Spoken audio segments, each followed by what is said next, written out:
جائے وہ غیرت والا غیور رسول اگر ہماری قبروں سے منہ پھیر کر کے چلے جائے، کون مدد کرے گا؟ کون امداد کرے گا؟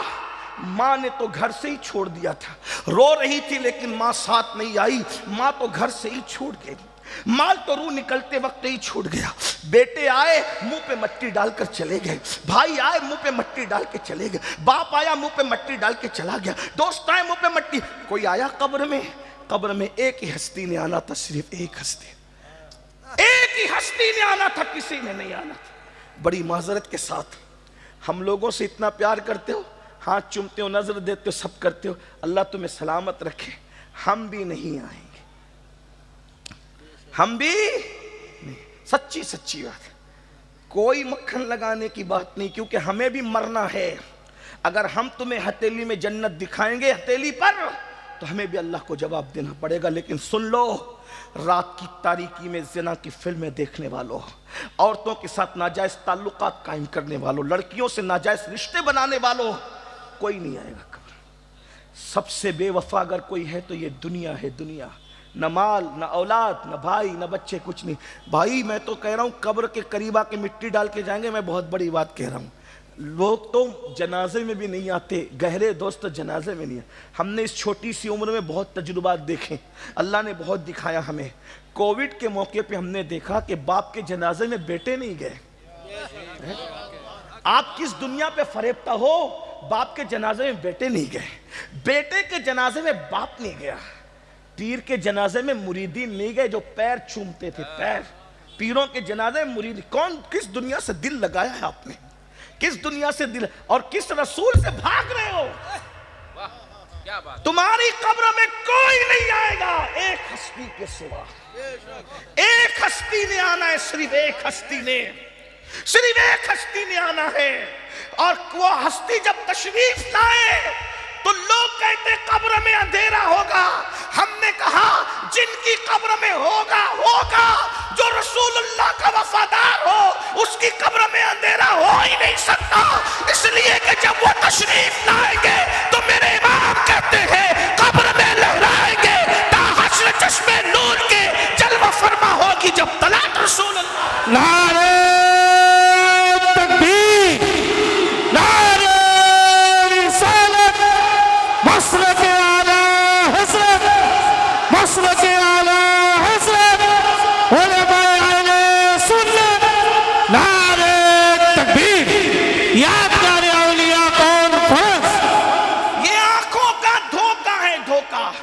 اگر تھوڑا سا ٹائم بچا لے تو نعرے اگر صرف 2 لگا دے تو اچھا، تکبیر و رسالت، تھوڑا ٹائم بچا۔ مجھے کسی نعرے سے اختلاف نہیں، اللہ جانتا ہے، سب نعرے اچھی بات ہے۔ کوئی جلسہ ایسا رکھے جس میں صرف نعرے لگائیے، اس میں صرف بات ہے۔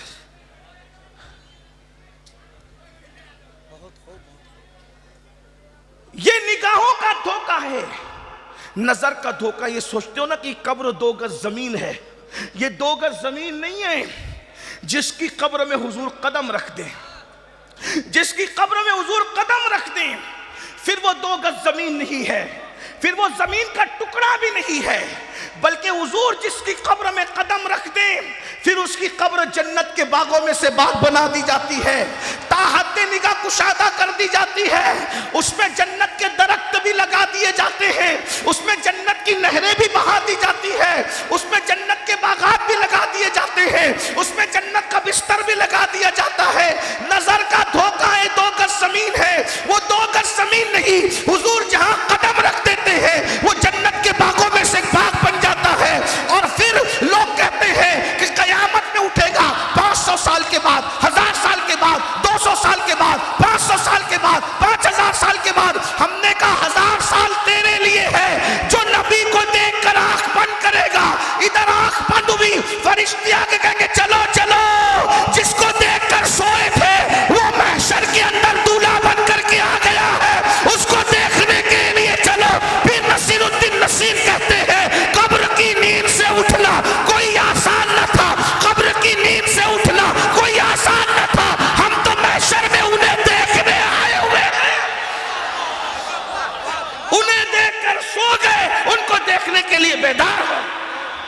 یہ موت سے محشر ہے، یہ موت سے محشر ہے، اسی کو مومن کی موت۔ لیکن یہ کس کے لیے ہے؟ صرف وفادار کے۔ یہ کس کے لیے ہے؟ صرف وفادار کے لیے۔ اسی لیے دنیا میں غداروں کا عرس نہیں ہوتا، دنیا میں صرف وفاداروں کا عرس ہوتا۔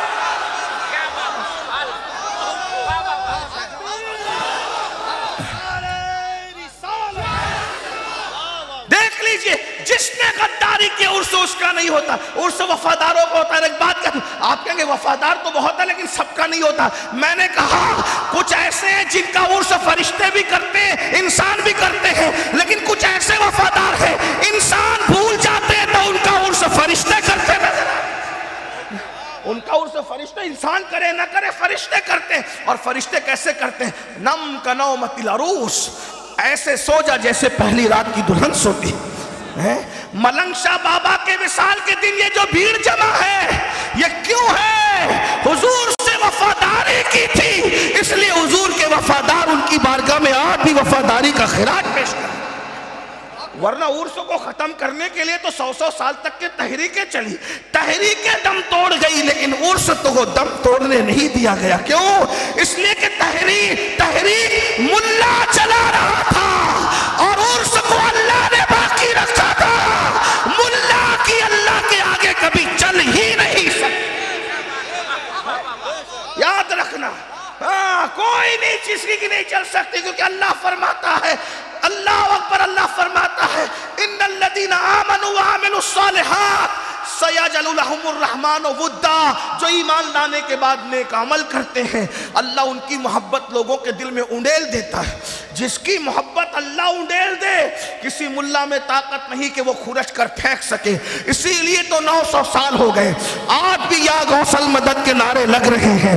800 سال سے زیادہ ہو گئے غریب نواز کے ڈنکے بج رہے ہیں۔ 1300 سال سے زیادہ ہو گئے کربلا کے ڈنکے بج رہے ہیں۔ 1400 سال سے زیادہ ہو گئے مولا علی کے ڈنکے بج رہے ہیں۔ 1400 سال سے زیادہ ہو گئے افضل البشر بعد الانبیاء صدیق اکبر کی عظمت کا نعرہ لگ رہا ہے اور قیامت تک لگتا رہے گا۔ لیکن ایک بات کہہ دوں مسلمانوں، قبر بہت خوبصورت ہے، صرف وفادار ہو جاؤ، صرف وفادار ہو۔ ایک بات کا سوال لے کر آؤں، صرف وفادار ہو جاؤ، لمبی نہیں کرنا چاہتا، صرف حضور کے وفادار ہو جاؤ۔ قبر بہت خوبصورت ہے، بتاؤں کتنی خوبصورت ہے؟ توجہ، کتنی خوبصورت ہے بتاؤں؟ دھیان دے دیجیے بس، اللہ کرے بات قرآن سے بات سمجھانے کی کوشش کرو۔ دیکھو، توجہ کرو، اللہ ایسا سلائے گا قبر میں کہ کوئی چین چاں کی کسی بائک کے ہارن کی آواز بھی تمہیں بے چین نہیں کرے گی۔ توجہ کرنا، بہت ذمہ داری سے بات کروں، ممبر میرے پیچھے پورے علماء بیٹھے ہوئے، سب علماء ہیں، غلطی کروں گا تو ان کو اصلاح کا حق ہے اور انہیں کرنا چاہیے، ہے نا؟ یہ وہ ممبر نہیں کہ سمجھ میں آئے تو بھی بولو سبحان اللہ، نہیں سمجھ میں آئے تو بھی بولو سبحان اللہ، نہیں، یہ وہ نہیں ہے، یہ بہت ذمہ دار ممبر ہے علماء اہل سنت کا۔ توجہ ہے، آپ اگر حضور سے وفاداری کر لی، حضور سے، اللہ اتنی سکون کی نیند سلائے گا۔ اور کیسے سلائے گا پتہ ہے؟ اللہ خود تھپکیاں دے گا جیسا کہ اس کی شان ہے۔ میں قرآن پیش کر رہا ہوں آپ کے ساتھ، اللہ خود تھپکیاں دے گا جیسا کہ اس کی شان ہے۔ آئیے سنیے قرآن، سورۃ الکہف ہے۔ چند نوجوان اپنا ایمان بچانے کے لیے، دھیان دیجئے، توجہ، چند نوجوان اپنا ایمان بچانے کے لیے ایک غار میں گئے اور سو گئے، ایک غار میں گئے اور سو گئے۔ کتنا سوئے؟ 309 سال تک کے سوئے۔ کتنا سوئے؟ 300 کتنا سوئے؟ 309 سال تک۔ 3 سال میں بدبو آنے لگتی ہے، چونٹیاں تیسرے دن کاٹنے لگتی ہے، لیکن قرآن بتا رہا ہے کہ کتنے سال سوئے وہ؟ 309 سال تک۔ 309 سال تک وہ سوئے، لیکن اللہ نے کیا کیا؟ قرآن اور تفسیر ابن عباس، ابھی میں نیچے کسی کا ذکر نہیں کر رہا ہوں کیونکہ ابن عباس کو سب مانتے ہیں، عرس کا انکار کرنے والے بھی ابن عباس کو مانتے ہیں، ہم بھی مانتے ہیں، ہم سے زیادہ کون مانے گا ان کو؟ ابن عباس وہ ہستی ہے جو صحابی بھی اور اہل بیت بھی ہے۔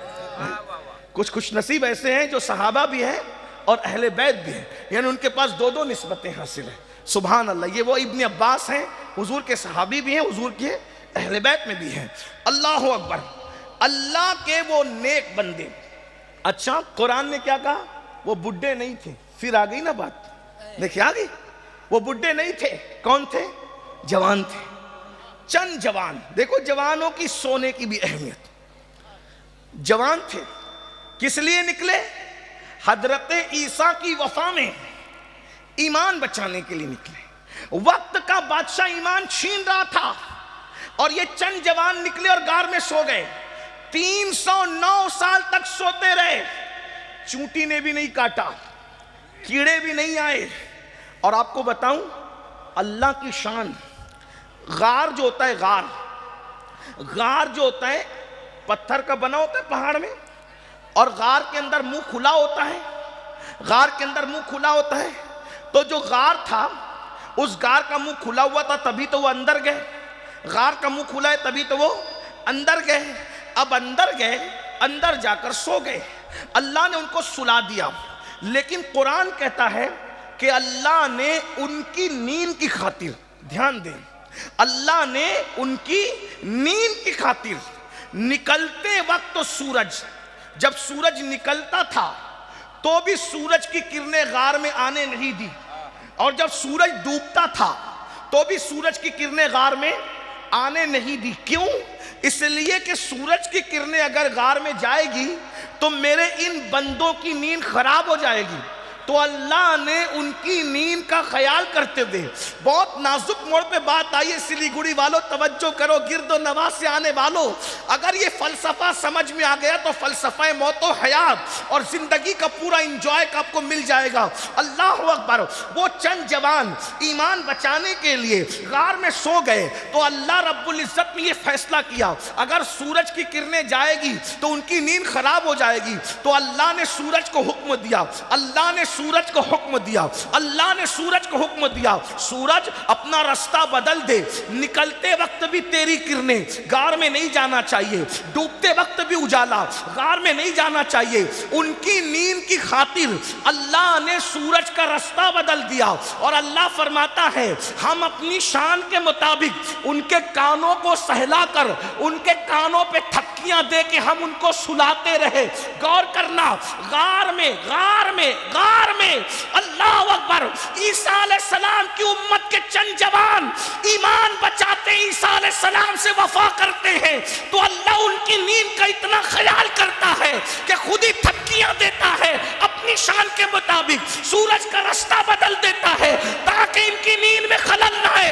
اب مجھے بتاؤ, جو عیسیٰ علیہ السلام کی وفا میں غار میں سو جائے تو اس کو اس شان سے سلایا جاتا ہے. جو جان عیسیٰ محمد الرسول اللہ کی وفا میں اگر بازار میں سو جائے تو اس کو کتنے سکون سے سلایا. نعرہ تکبیر, نعرہ رسالت. بات اتنی ہے کہ حضور سے وفا کر لو, بس ایک حضور سے وفا کر لو. انہیں جانا, انہیں مانا, نہ رکھا گیا سے کام. للہ الحمد میں دنیا سے مسلمان گیا.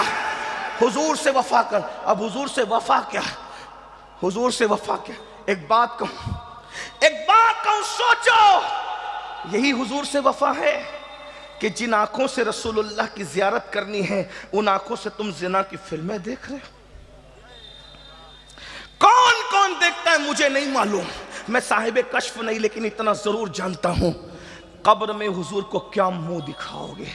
اگر حضور منہ پھیر کر چلے, کوئی نہیں آئے گا کبھی, اگر حضور منہ پھیر کر چلے گئے, بتاؤ دنیا کے سامنے عزت دار بننے والوں, دنیا کے سامنے عظیم انسان بننے والوں, سفید کپڑے پہن کر, اچھی داڑھی رکھ کر, اچھی ٹوپی پہن کر, اچھے القابات کے ساتھ اگر آپ نے دنیا کے سامنے اچھے بنے اور راتوں کی تنہائیوں میں پاپ کرتے رہیں, راتوں کی تنہائیوں میں گناہ کرتے رہیں, راتوں کی تنہائیوں میں جرائم کرتے رہیں.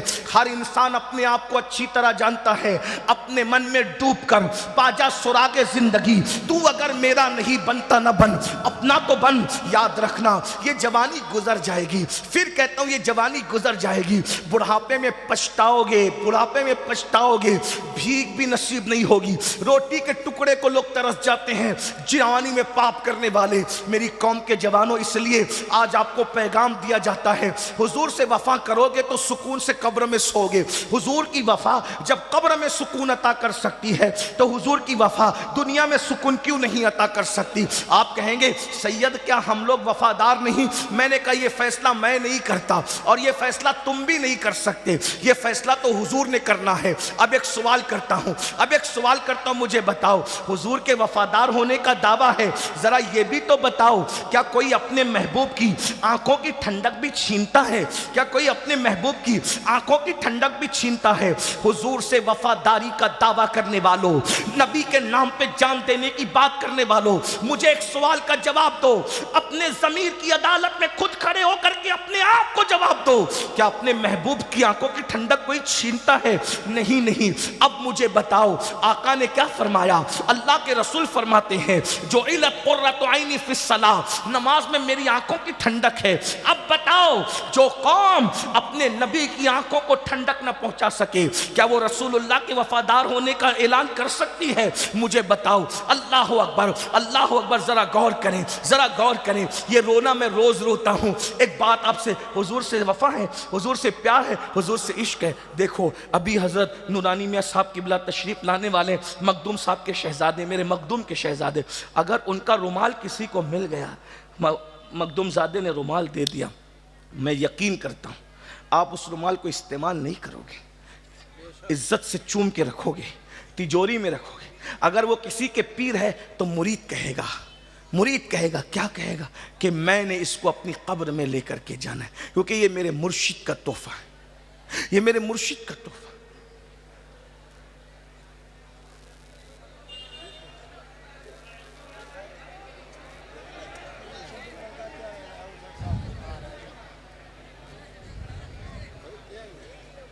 ہاں تو یہ لوگ شور کر رہے ہیں نا سن۔ اگر آپ سننا چاہتے ہیں تو اب میں کچھ کہوں یا آپ لوگ شور کریں، پھر کوئی بات، کوئی مسئلہ نہیں۔ اب میری گزارش ہے اگر کوئی مہمان بھی ہو تو ان کو وہیں روکیں آپ، اور جب حضور نورانی میاں سرکار تشریف لائیں گے تو ان کے ساتھ ان کو عزت سے لے کر آئیے گا، کیونکہ میں سمجھتا ہوں کہ اب ذکر رسول سے بڑا کوئی نہیں ہے۔ اب جو مہمان ہیں ان کو عزت کے ساتھ وہیں کرسی بٹھا کے روکیے، جو بھی بڑی ہستیاں ہیں وہ میرے سر آنکھوں پہ، ان کی جوتیاں سر آنکھوں پہ، میں قرآن حدیث پڑھ رہا ہوں، جب تک نورانی میں حضرت تشریف نہیں لاتے ان کو ادھر مت لائیے، حضرت کے ساتھ لائیے گا، پھر حضرت آ جائے پھر یہاں انٹری بند، کوئی نہیں آئے گا۔ پھر سمجھ میں آئی بات؟ درود شریف پڑھیں آپ۔ رب صلی وسلم دائما ابدا علی حبیبک خیر خلق کلہ۔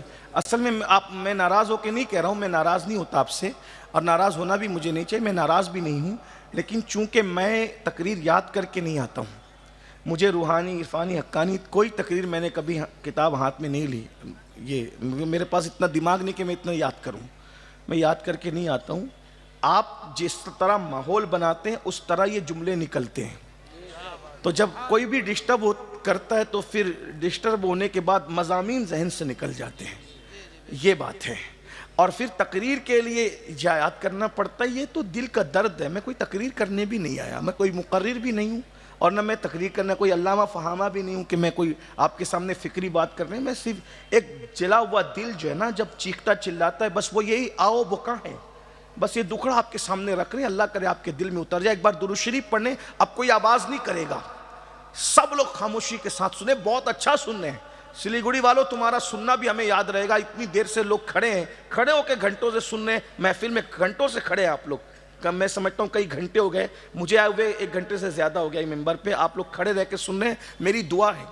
اور یہ لوگ جو بیٹھے ہیں یہ بھی بہت تنگ جگہ میں بیٹھے ہیں، ان کو جو ہے نا پلتی بدلنے کے لیے بھی ان کو جگہ نہیں ہے۔ میری فقیر کی دعا ہے کہ قیامت کے دن جو 50,000 سال کا دن ہے، اللہ اس دن تمہیں کھڑے رہنے سے محفوظ کر لے، حضور کی محبت میں کھڑے، حضور کی محبت میں بیٹھے ہو صلی اللہ علیہ وسلم۔ تھوڑی دیر سن لو، ایک بار سب درود شریف پڑھیں، اگر سننا چاہتے ہیں ہزاروں درود اس وقت آقا کی بارگاہ میں پیش ہو جائیں گے، سب بلند آواز سے درود شریف پڑھیں۔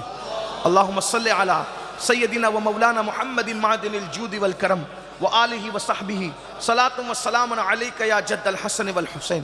سوال ہو رہا تھا کیا ہم حضور کے وفادار ہیں، کیا ہم حضور کے عاشق ہیں؟ بالکل آپ کا جواب درست ہے، میں کوئی انکار نہیں کرتا، مجھے انکار کرنے کا حق بھی نہیں، بلکہ میں تو یہ کہتا ہوں آپ مجھ سے بہتر عاشق رسول ہو۔ اگر عاشقان رسول کی فہرست بنے گی، آپ کا نام اوپر رہے گا اور سب سے نیچے آخری میں میرا نام، اور وہ بھی یہ تمنا کرتا ہوں کہ اگر آخر میں بھی میرا نام آ جائے تو بھی میں کامیاب رہوں گا۔ میں اتنا گرا پڑا آدمی ہوں، میری کوئی اوقات اور حیثیت نہیں ہے، لیکن ایک سوال کرنا ہے اپنے آپ سے، اپنے ضمیر کی عدالت میں کھڑے ہو کر، اپنے دل سے، اپنے دل کو جج بنا کر، اپنے دل کو مفتی بنا کر، اپنے دل کو قاضی شرع بنا کر، اپنے دل کو قاضی القضات بنا کر کے یہ چیف جسٹس بنا کر، اپنے دل کو فیصل بنا کر پوچھئے کہ ہم عاشق رسول ہیں، کیا ہم حضور کے وفادار ہیں؟ اب آپ سے ایک سوال کرتا ہوں، میرے بھائی بتا، ذرا غور کر، اب تیرے پیر نے تجھے ٹوپی دی، رومال دیا، میں نے دے دیا، امیر القادر نے دے دیا، علامہ صاحب نے دیا، مولانا نے دیا، نقیب صاحب نے، ذیشان برکاتی صاحب نے دیا، شبیر بھائی نے دے دیا، کسی نے دیا، تاج الشریعہ نے دیا، مفتی اعظم نے دیا، شیخ الاسلام نے دیا، غازی ملت نے دیا، جس کوئی بزرگ مانتے حضور سیدی سرکار امین ملت نے دیا، جس کوئی بزرگ مانتے ہو، بالکل انہوں نے کچھ دیا، آپ نے پیر کا تحفہ ہے سر پہ رکھا، آنکھ پہ رکھا، قبر میں لے جاؤں گا، قبر میں لے جاؤں گا، قبر میں لے جاؤں گا، قبر میں لے جاؤں گا۔ میں نے کہا تجھے سلام ہے میرے بھائی، بہت سلام ہے، بہت سلام ہے، بہت پیر کے تحفے کی کیا قدر کرتا ہے تو۔ اور پیر کا تحفہ، پیر نے اپنا تحفہ اپنے بیٹے کے ہاتھ سے دیا، پیر نے اپنا تحفہ اپنے خلیفہ کے ہاتھ سے دیا، تو بھی آپ کہتے ہیں یار تحفہ بھی بے مثال، لانے والا بھی بے مثال، اور آپ نے اس کو رکھا، کبھی آپ اس کو بیت الخلاء میں پہن کر نہیں گئے، کبھی آپ نے اس کو پیٹھ کے پیچھے پھینکا نہیں، کبھی آپ نے اس کو پیر سے رگڑا نہیں، تو میں سلام ہے بھائیو، لیکن آپ سے پوچھتا ہوں ایک تحفہ آپ کے پیر نے دیا ہے جس کو آپ سر پہ رکھ رہے ہیں، عطر لگا رہے ہیں، قبر میں لے جانے کا پلان ہے، بچے ہاتھ لگاتے ہیں تو چیخ پڑتے ہو اے دور ہٹ، بچوں کی کام نہیں، وہاں ہاتھ نہیں لگانا، بیوی ہاتھ لگاتے تو کہا دور ہٹ، وہاں ہاتھ نہیں لگانا۔ اب آپ سے پوچھتا ہوں پیر کے بھی تحفے کی اتنی قدر ہے، کیا اللہ کے دیے ہوئے تحفے کی بھی اتنی ہی قدر ہے؟ اللہ نے بھی تو ایک تحفہ دیا آپ کو، حضور کے وفادار ہونا، اللہ نے بھی ایک تحفہ دیا، توجہ ہے بس یہ دل کی آواز ہے، اللہ نے بھی ایک تحفہ دیا تمہیں۔ پیر کا تحفہ قبر میں کام آئے گا کہ نہیں آئے گا؟ پوری ذمہ داری سے کہہ رہا ہوں، کسی کو ناراض ہونا ہے تو 1000 بار ہو جائے، لیکن میں پوری ذمہ داری، پیر کا تحفہ قبر میں کام آئے گا کہ نہیں آئے گا اس کی کوئی گارنٹی نہیں ہے، کام بھی آ سکتا ہے، نجات بھی ہو سکتی ہے، اور اگر اللہ چاہے تو کام نہیں بھی آ سکتا، اللہ کی چاہت پر ہے۔ کیونکہ میرے پاس ایک دلیل ہے، توجہ کرنا، کہ عبداللہ ابن ابی رئیس المنافقین مرا تو وہ رسول اللہ کا جبہ اس کو پہنایا گیا، مگر حضور نے فرمایا میرا جبہ اس کو پہنایا تو گیا ہے لیکن میرا جبہ اس کو کام نہیں آئے گا قبر میں۔ وجہ، توجہ، دھیان دیجئے، حضور کا جبہ اس کو کام نہیں آئے گا قبر میں، وجہ کیونکہ جبہ تو پہنا لیکن وہ حضور کا وفادار نہیں تھا۔ اصل چیز وفا پر ہے، جب رسول اللہ کا جبہ پہننے والا رسول اللہ کا وفادار نہ ہو تو اس کو نبی کا جبہ کام نہیں آتا، تو اگر پیر کا تبرک لے جانے والا نبی کا وفادار نہ ہو تو پیر کا تبرک اس کو کیا قبر میں کام آئے گا؟ بات رسول اللہ کی وفا کی ہے بس۔ ارے حضور سے وفا نہیں ہے تو نماز بھی کام نہیں آنا، روزے بھی کام نہیں آنا، کوئی عمل بھی کام نہیں آنا، اصل چیز حضور کی وفا ہے۔ لیکن آپ بات سنیے، پیر نے تحفہ دیا تو سر آنکھوں پہ رکھتے ہو، اللہ نے بھی تحفہ دیا، اس کی کیا عزت کی آپ نے، اس کی کیا قدر کی آپ نے؟ اور تحفہ اللہ نے دیا اور کس کے ہاتھوں سے دیا؟ تحفہ اللہ نے دیا اور کس کے ہاتھوں سے دیا؟ تحفہ اللہ کا ہے، اس تحفے کو نماز کہتے ہیں۔ اللہ نے معراج میں لامکاں پہ بلا کے محبوب سے کہا محبوب اتنی دور آئے ہو، صرف سمجھانے کے لیے بطور مفہوم عرض کر رہا ہوں، اتنی دور آئے ہو، اتنا لمبا سفر کیا، سفر سے لوٹنے والے کے لیے سنت ہے، سفر سے لوٹنے والے کے لیے سنت ہے کہ جب گھر لوٹے تو کوئی نہ کوئی تحفہ لے کر کے لوٹے۔ آقا نے یہاں تک فرمایا جب سفر سے واپس جایا کرو تو اپنے بچوں کے لیے کچھ نہ کچھ تحفہ لے کے جایا کرو، اور یہ بھی فرمایا جب تحفہ لے کے جایا کرو تو پہلے بیٹوں کو مت دیا کرو، تحفہ پہلے بیٹیوں کو دیا کرو، پہلے تحفہ بیٹیوں کو دو، بیٹوں کو مت دو۔ 3 بیٹیاں اور 1 بیٹا ہے، اکلوتے بیٹے کو پہلے مت دینا، پہلے بیٹیوں کو دینا۔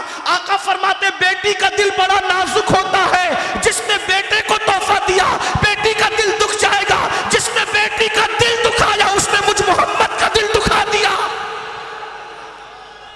غور فرمائیں، جس مذہب میں بیٹے کی اتنی عزت ہے کہ بیٹے سے پہلے تحفہ بیٹیوں کو دو، اور پھر بیٹیاں بیٹیاں ہوتی ہے۔ مائیں اور بہنیں اگر سن رہی ہے تو ان سے کہنا چاہتا ہوں، اے میری بہنوں، دنیا نے تو تمہیں چتا پر زندہ جلایا تھا، شوہر کی چتا پر، دنیا نے تو تمہیں زندہ دفن کیا تھا پیدا ہونے کے بعد، دنیا نے تو تمہیں شیطنت کہا تھا، دنیا نے تو تمہیں نحوست کہا تھا، دنیا تو تمہیں جیو زنا کا آلہ قرار دیا تھا۔ اگر تمہاری عزت کو کسی نے بحال کیا ہے تو وہ صرف اور صرف آمنہ کا لال ہے۔ میرے آقا نے فرمایا، بیٹی کو برا مت جانو، کیونکہ میں محمد بیٹیوں کا باپ بن کر کے آیا ہوں، بیٹی کی پرورش کرنے والا باپ، اور میں محمد جنت میں اتنے قریب ہوں گے جیسے یہ 2 انگلیاں قریب ہیں۔ جب لوگ اپنی بیٹیوں کو اپنے ہاتھوں سے زندہ دفن کر رہے تھے، توجہ، جب لوگ اپنے ہاتھوں سے اپنی بیٹیوں کو زندہ دفن کر رہے تھے، اس وقت ایک ہستی تھی جو اپنی بیٹی کی آمد پر اٹھ کر کے کھڑی ہو رہی تھی اور کہہ رہے تھے، فدا کی امی و ابی یا فاطمہ، فاطمہ تجھ پر میرے ماں باپ قربان ہو جائیں۔ غور تو فرمائیں، توجہ تو فرمائیں، تو عرض یہ کر رہا تھا، اللہ نے فرمایا، محبوب اتنی دور آئے ہو، تحفہ لے کر جاؤ، میرے بندوں کے لیے تحفہ میری طرف سے لے جاؤ، اپنے ہاتھ سے دینا۔ وہ تحفہ کیا تھا؟ نماز، نماز، نماز کا تحفہ تھا۔ اب بتاؤ، پیر کے تحفے کی اتنی عزت ہے، اللہ کے تحفے کی کیا عزت ہے؟ پیٹ کے پیچھے پھینک دیا نا اللہ کے تحفے کو، پیٹ کے پیچھے پھینک دیا، ڈال دیا پیٹ کے پیچھے۔ دوستوں کے لیے ٹائم ہے، بیوی کے لیے ٹائم ہے، بچوں کے لیے ٹائم ہے۔ اللہ کا وہ تحفہ جو رسول اللہ کے ہاتھوں دیا گیا، کم سے کم ان ہاتھوں کا، حضور کے وفادار ہونا، حضور کے ہاتھوں کا